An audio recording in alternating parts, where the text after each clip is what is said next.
제7장.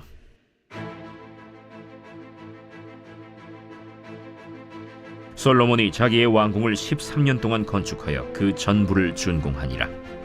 그가 레바논 나무로 왕궁을 지었으니 길이가 100규빗이요 너비가 50규빗이요 높이가 30규빗이라. 백향목 기둥이 4줄이요 기둥 위에 백향목 들보가 있으며 기둥 위에 있는 들보 45개를 백향목으로 덮었는데 들보는 한 줄에 15이요 또 창틀이 3줄로 있는데 창과 창이 3층으로 서로 마주대하였고 모든 문과 문설주를 다 큰 나무로 네모지게 만들었는데 창과 창이 3층으로 서로 마주대하였으며 또 기둥을 세워 주랑을 지었으니 길이가 50규빗이요 너비가 30규빗이며 또 기둥 앞에 한 주랑이 있고 또 그 앞에 기둥과 섬돌이 있으며 또 심판하기 위하여 보좌의 주랑 곧 재판하는 주랑을 짓고 온 마루를 백향목으로 덮었고 솔로몬이 거처할 왕궁은 그 주랑 뒤 다른 뜰에 있으니 그 양식이 동일하며 솔로몬이 또 그가 장가든 바로의 딸을 위하여 집을 지었는데 이 주랑과 같더라. 이 집들은 안팎을 모두 귀하고 다듬은 돌로 지었으니 크기대로 톱으로 켠 것이라. 그 초석에서 처마까지와 외면에서 큰 뜰에 이르기까지 다 그러하니 그 초석은 귀하고 큰 돌 곧 10규빗 되는 돌과 8규빗 되는 돌이라. 그 위에는 크기대로 다듬은 귀한 돌도 있고 백향목도 있으며 또 큰 뜰 주위에는 다듬은 돌 3켜와 백향목 두꺼운 판자 1켜를 놓았으니 마치 여호와의 성전 안뜰과 주랑에 놓은 것 같더라. 솔로몬 왕이 사람을 보내어 히람을 두로에서 데려오니 그는 납달리 지파 과부의 아들이요 그의 아버지는 두로 사람이니 노스의 대장장이라. 이 히람은 모든 논일에 지혜와 총명과 재능을 구비한 자이더니 솔로몬 왕에게 와서 그 모든 공사를 하니라. 그가 놋기둥 둘을 만들었으니 그 높이는 각각 18규빗이라. 각각 12규빗 되는 줄을 두를 만하며 또 놋을 녹여 부어서 기둥머리를 만들어 기둥 꼭대기에 두었으니 한쪽 머리의 높이도 5규빗이요 다른 쪽 머리의 높이도 5규빗이며 기둥 꼭대기에 있는 머리를 위하여 바둑판 모양으로 얽은 그물과 사슬 모양으로 따은 것을 만들었으니 이 머리에 7이요 저 머리에 7이라. 기둥을 이렇게 만들었고 또 2줄 석류를 한 그물 위에 둘러 만들어서 기둥 꼭대기에 있는 머리에 두르게 하였고 다른 기둥 머리에도 그렇게 하였으며 주랑 기둥 꼭대기에 있는 머리의 4규빗은 백합화 모양으로 만들었으며 이 2 기둥 머리에 있는 그물 곁 곧 그 머리에 공같이 둥근 곳으로 돌아가며 각기 석류 200개가 줄을 지었더라. 이 2 기둥을 성전의 주랑 앞에 세우되 오른쪽 기둥을 세우고 그 이름을 야긴이라 하고 왼쪽의 기둥을 세우고 그 이름을 보아스라 하였으며 그 2 기둥 꼭대기에는 백합화 형상이 있더라. 2 기둥의 공사가 끝나니라. 오늘 새벽에도 주님의 보좌 앞으로 나오신 성도님들에게 하나님의 은혜와 평강이 함께 하시기를 축원드립니다. 오늘 열왕기상 7장 상반부 함께 살펴보겠습니다. 열왕기서는 왕들에 대한 이야기이죠. 이것은 이스라엘의 고대 왕들에 대한 이야기가 아니라 왕 같은 제사장으로 부름받은 우리들에 대한 이야기입니다. 다윗 왕이 죽고 뒤를 이어 솔로몬이 왕에 올랐는데요. 다윗은 죽기 전에 3가지의 당부의 말을 합니다. 아버지로서 대장부가 되라고 권면하고 신앙인으로서 하나님 말씀을 따르라고 권면합니다. 그리고 왕으로서 그를 대적하는 자들을 정리하도록 이야기합니다.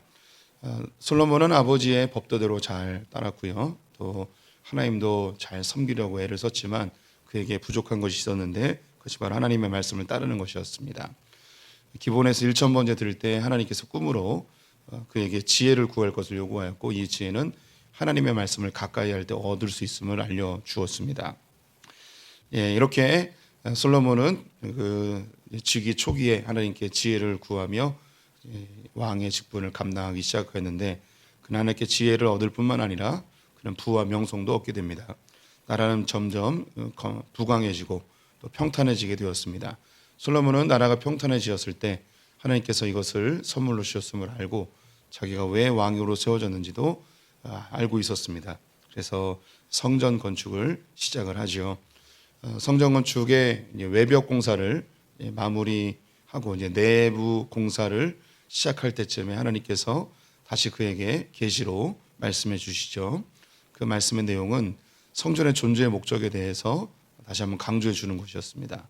성전은 하나님의 말씀을 듣는 곳이다. 너는 이 성전 건축 건물 자체에 관심을 갖지 말고 하나님의 말씀을 따르는 것에 집중해야 된다라는 것을 언급해 주시죠. 그래서 7년 만에 성전 건축을 마무리하게 됩니다. 정확하게는 7년 6개월이었는데요. 이제 성전 건축을 마치고 나서 오늘 7장에 들어서면 솔로몬이 자신의 왕궁을 짓는 장면이 있습니다. 성전 건축과 대비하여서 솔로몬의 왕국을 언급하고 있는데 솔로몬의 왕국은 13년 동안 건축하게 됩니다.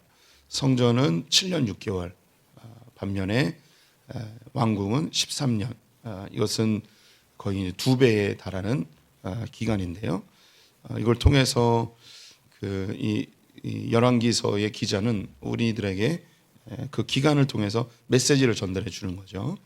솔로몬이 정말 어디에 관심이 있었는가? 솔로몬의 하나님께 지혜를 구하기도 하고 하나님을 예배하고 하나님을 섬기려는 하는 마음은 있었지만 정작 그의 관심사항은 자신의 왕국, 자신의 나라가 견고해지는 것에 있었습니다. 왕궁을 13년 동안 지었는데 그 안에 중요한 건물 4가지를 언급해주고 있습니다. 보통 이제 집무실이라고 할 수 있는 왕궁, 레바논 나무로 만든 왕궁을 이야기하고 있고요.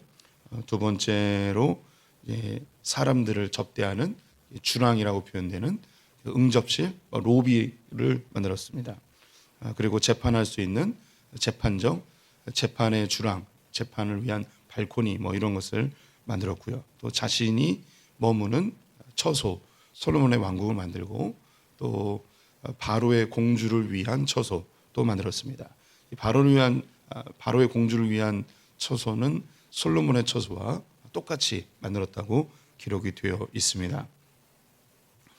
이 솔로몬이 이 왕궁을 만들었을 때에 그 화려함과 또 많은 고급 재료들을 다 썼는데 여기에서 이제 중요한 이 솔로몬의 왕궁을 다 완성하고 그 마무리되어지는 13년의 기간을 12절로 아주 압축해서 설명을 해주고 있는데요. 여기에 마지막 9절로 이 솔로몬의 왕궁에 대한 종합적인 평가를 12절에서 해주고 있습니다. 제가 다시 읽어보겠습니다. 또 큰 뜰 주위에는 다듬은 돌 3켜와 백항력 두꺼운 판자 1켜를 놓았으니 마치 여호와의 성전 안뜰과 주랑에 놓은 것 같더라. 솔로몬이 13년 동안 왕궁을 지었는데 이것에 대한 마지막 평가가 뭐냐면 마치 여호와의 성전 같더라 였습니다. 솔로몬은 자기 아버지 다윗이 준비한 재료와 또 다윗이 마련해 놓은 설계도대로 성전을 지었습니다. 이 성전은 솔로몬의 의도가 담겨 있지 않습니다. 다윗이 준비한 재료, 다윗이 마련한 설계도, 그리고 다윗이 마련한 그런 건축자들을 다 불러와서 이 성전을 짓게 됩니다. 이 성전을 짓고서 왕궁을 짓는데 솔로몬의 마음속에 아버지가 마련해 놓은 이 성전과 똑같이 성전만큼 화려하게, 성전만큼 소중하게 자기의 왕궁을 짓고자 하는 마음이 이 한전에 아주 함축적으로 담겨져 있죠. 뒤에 가보게 되면 솔로몬의 죽음 이후에 나라가 북이스라엘과 남유다로 나뉘어지게 되거든요. 여기에 중요한 이슈가 뭐냐면 강제 노역이었습니다.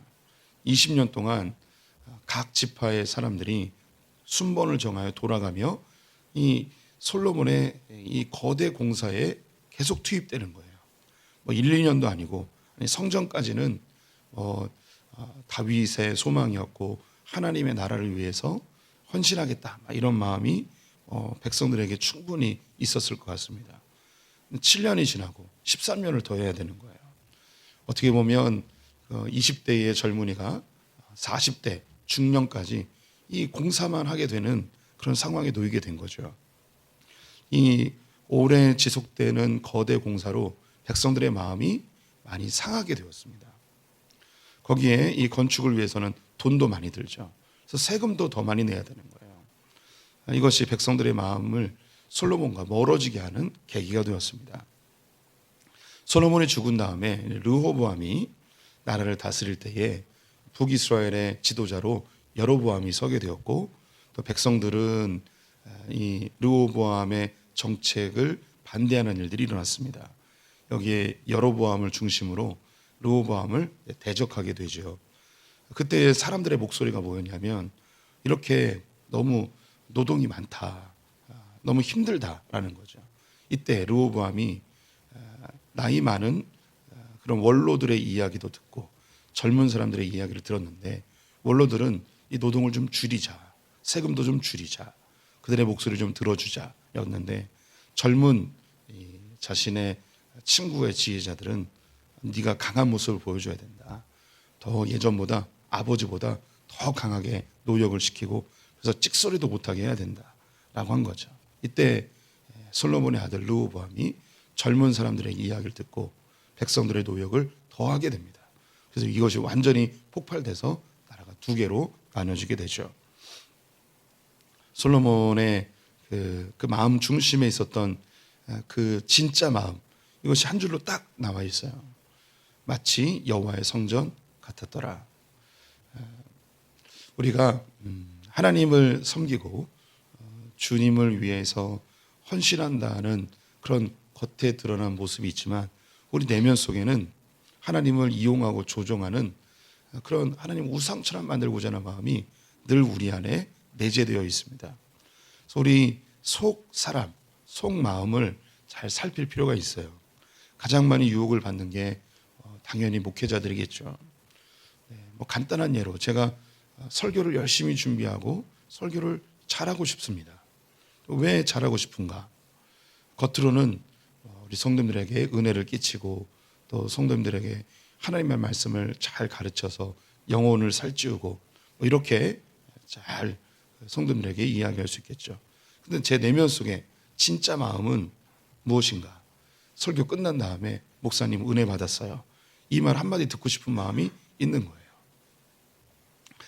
또 뭐 교회를 이제 부흥시키고 교회 사역을 열심히 하면 하나님의 나라와 영광을 위해서 헌신하고 충성합니다, 이렇게 겉으로 잘 드러낼 수 있어요. 그런데 제 내면 속에 있는 진짜 마음은, 교회가 부흥해야지 저도 잘 먹고 잘 살잖아요. 또 사람들에게 성공한 목회자라는 인정도 받을 수 있고, 그래서 겉으로는 하나님을 위한 듯 하지만 내면 속에는 자기를 위하는 이 숨겨진 욕심이 내재되어 있습니다. 이걸 없앨 수 있을까? 아니, 죽을 때까지 없앨 수가 없습니다. 그러면 어떻게 하면 좋은가? 이걸 인정해야 돼요. 내 마음에 여전히 저희 이름을 높이고자 하는, 인정받고 싶어하는 욕구가 있습니다 라는 걸 정직하게 인정하면 돼요. 죄는요, 정직하게 인정할 때 사라지게 되어 있습니다. 내가 죄인임을 인정하고, 이것은 내가 해결할 수 없습니다. 주님만이 이 문제를 해결할 수 있습니다. 이걸 드러내는 것을 복음이라고 이야기하는 거죠. 그런데 교묘하게 자기를 숨기고 마치 하나님의 영광을 위해, 하나님 나라를 위해서 너무 이것을 강조하다 보면 오히려 자기 내면 속에 있는 죄성을 감추고 교묘하게 사람들을 이용하는 꼴이 되어버리죠. 사람들이 영민해서요, 그렇게 얘기해도 알아요. 어리석지 않으면 알아요. 그래서 주님의 나라, 주님의 영광, 이런 것을 위해서 막 이렇게 헌금을 종용하거나 헌신을 종용할 때 성도님들 안에 불편함이 있어요. 저 목회자가 정직하지 않구나, 저 사역자가 하나님 앞에 바로 서 있지 않구나, 이걸 성도님들이 먼저 깨달아요. 오늘 이 솔로몬은요, 하나님의 나라를 위한 성전을 짓고 있었지만 그거보다 2배로 자기의 왕궁을 짓고 있습니다. 이것을 백성들도 알고 있었고 하나님도 이것을 주시하여 보고 계셨습니다. 이제 뒤에 또 나오겠지만 성전 건축이, 그리고 자기의 왕궁을 건축하는 것이 마무리될 쯤에 하나님이 꿈으로 한번 다시 나타나세요. 그리고 네가 정말 네 마음속에 뭐가 있냐, 너 하나님 말씀 따라야 된다, 이것을 다시 강조해 주는 장면이 있죠. 이렇게 이제 솔로몬의 20년의 건축을 마무리해주고 다시 성전 안으로 들어오게 됩니다. 건축 공사는 20년 동안 됐다는 것을 이야기하고 성전 건축으로 다시 우리의 눈을 돌리게 하는데요. 성전 건축이 있어서 아주 독특한, 성막에는 없었던 독특한 것이 하나 있었습니다. 그것이 두 기둥이었는데 야긴과 보아스였습니다. 이것은 놋으로 만들어졌는데 당시 이스라엘에 놋을 다룰 수 있는 전문가가 없어서 두로에 있는 히람이라는 사람을 데리고 옵니다. 두로의 왕의 이름도 히람이었거든요. 그래서 어떤 번역들은 히람이라고 하지 않고 후람이라고 번역한 것도 있습니다. 이 사람 왕은 아니고 놋 대장장이었습니다. 그의 어머니는 납달리 지파에 속해 있었고 아버지는 두로 사람인데 그 아버지가 놋 대장장이었던 것 같아요. 그래서 이것을 배워서 두로에서 가장 탁월한 놋 대장장이로 이름을 날렸습니다. 그래서 데려옵니다. 그리고 다윗이 만들어 놓은 설계대대로 놋 기둥 2개를 세우죠. 높이가 18규빗입니다. 우리로 하면 이제 9m쯤 되는 거고요. 둘레가 12규빗, 둘레가 6m 되어지는 아주 두꺼운 놋 기둥이었습니다. 예레미야서를 보게 되면 이 야긴과 보아스 그 속은 비어 있었고요. 그 두께가 손가락 4개 두께입니다. 그래서 아주 큰 원통의 두꺼운 놋 기둥을 세웠습니다. 꼭대기에는 5규빗 되어지는 장식들이 있었습니다. 이렇게 두 기둥이 있었는데 이 기둥을 세우면 뭔가 무거운 것을 떠받치는 그런 기둥이어야 되는데 이 야긴과 보아스는 기둥이 세워졌을 뿐 위에는 천정이 없었습니다. 마치 하늘을 떠받들고 있는 듯한 그런 기둥이죠. 조형물이라고 하겠습니다. 야긴의 뜻은 그가 세우시다라는 뜻이고 보아스는 그에게 능력이 있다라는 의미입니다. 성전을 지을 때 이제 어제 본 건데요. 성전을 지을 때 제일 먼저 언급한 것이 이스라엘 백성들이 출애굽하고 480년 되었을 때 성전이 건축되었다라고 되어 있죠. 그래서 이 성전 건축을 출애굽과 깊이 연관시키는 것을 봤습니다. 그럼 이제 우리는 야긴과 보아스를 볼 때, 두 기둥을 볼 때 자연스럽게 떠오르는 단어가 있겠죠. 그것은 이스라엘 백성들이 출애굽 과정 속에서 하나님이 그들을 인도하셨던 구름 기둥과 불 기둥이 떠오르게 될 것입니다. 그래서 이 야긴과 보아스는 광야 시대에 있었던 그 구름 기둥과 불 기둥을 이스라엘 왕국 시대 때에 그대로 조형물로 만들어 놓은 것이죠. 구름 기둥과 불 기둥은 이스라엘 백성들을 인도하는 구름이었고 이스라엘을 보호하는 기둥이었습니다. 뜨거운 태양빛에서 구름 기둥이 그들의 그늘이 되어 주었습니다. 구름 기둥이 올라오면 이스라엘 백성들이 출발 준비를 하고 구름 기둥이 머무는 곳에 이스라엘 백성들이 머물게 됩니다. 또 한밤중에는 이 추위를 보호하기 위한 따뜻한 불기둥이 온기로 그들을 덮어 주었습니다. 그리고 한밤중에 그들을 보호해 주는 하나님의 눈동자처럼 밝은 빛으로 그들을 조명해 주는 보호의 역할을 이 불기둥이 하였죠. 그래서 이 구름 기둥과 불 기둥은 하나님의 인도하심과 하나님의 보호하심이 상징적으로 담겨 있습니다. 그럼 야긴과 보아스도 같은 의미이겠죠. 이스라엘 왕국이 세워졌습니다. 다윗이 통일왕국을 만들었고요. 솔로몬이 하나님이 약속하신 모든 땅을 차지하였습니다. 유브라테스 강부터 애굽의 변방까지 하나님이 이스라엘에게 주고자 했던 그 모든 땅을 솔로몬이 다 정복했죠. 이제 진짜 이스라엘 왕국이 시작이 된 겁니다. 승승장구할 것만 남아있는데 하나님께서 야긴과 보아스를 세워주시죠. 하나님이 이 나라를 세워주실 것이다. 하나님의 강한 손으로 이 나라를 지켜주실 것이다. 이것이 야긴과 보아스의 의미입니다. 그런데 이렇게 야긴과 보아스가 세워졌는데 안타깝게도 솔로몬이 죽은 이후에 이스라엘이 남과 북으로 나뉘어지게 되죠. 하나님의 약속이 있지만 하나님의 말씀대로 살지 아니하면 하나님의 은혜가 거두어져 버립니다. 이 남과 북으로 나뉘어지는 것을 나중에도 자세하게 언급을 하겠지만, 하나님께서 이 남유다를 통해 나타날 예수 그리스도, 이 남유다를 지키기 위해서, 보호하기 위해서 남과 북을 갈라 이 북이스라엘이 북쪽에서 오는 북방 세력들을 막아주는 그런 역할을 하게 하십니다. 이것은 뭐 다음에 또 보도록 하겠습니다. 이렇게 이스라엘 백성들이 범죄하여 하나님을 대적하여 나라가 나뉘어졌지만, 이 모든 것도 하나님의 목적을 이루기 위한 합력하여 선을 이루시는 도구로 활용하시기도 합니다. 야긴과 보아스, 이제 우리가 하나님의 성전으로 지음받았고, 또 이 하나님께서 교회를 이제 성전 시대에서 교회 시도로 바꾸셨는데, 야긴과 보아스가 무엇일까요? 이 역시 우리 성도님들이 성경을 통해서 느낌으로 알 수 있습니다. 하나님은 영이시기 때문에 예배하는 자를 찾으시는데, 이 예배하는 자는 영과 진리로 예배하도록 하고 있습니다. 성전의 목적은 하나님과 교제하고 하나님을 만나는 곳이라고 말씀을 드렸죠. 하나님을 만나고 하나님과 교제하는 것을 성경에서는 종교적 언어로 예배라고 합니다.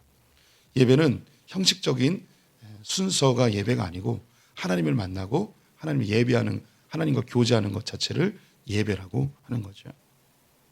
그래서 하나님은 예배하는 자를 찾으세요. 즉 하나님은 자기와 교제하기를 원하는 사람, 자기와 사귀고 싶어하는 자를 끊임없이 찾으십니다. 하나님은 우리를 만들 때 그렇게 사귀고 교제하고 나누기 위해서, 사랑하기 위해서 우리를 만들었죠. 그래서 그런 사람들 계속 찾으세요. 그러면 이 하나님과 교제할 때, 하나님과 동행할 때 무엇이 필요한가? 영과 진리입니다. 영과 진리는 성령님과 예수 그리스도 말씀이죠.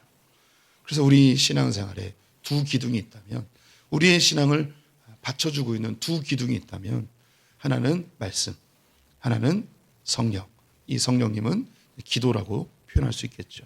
말씀과 기도가 우리의 중요한 두 기둥입니다.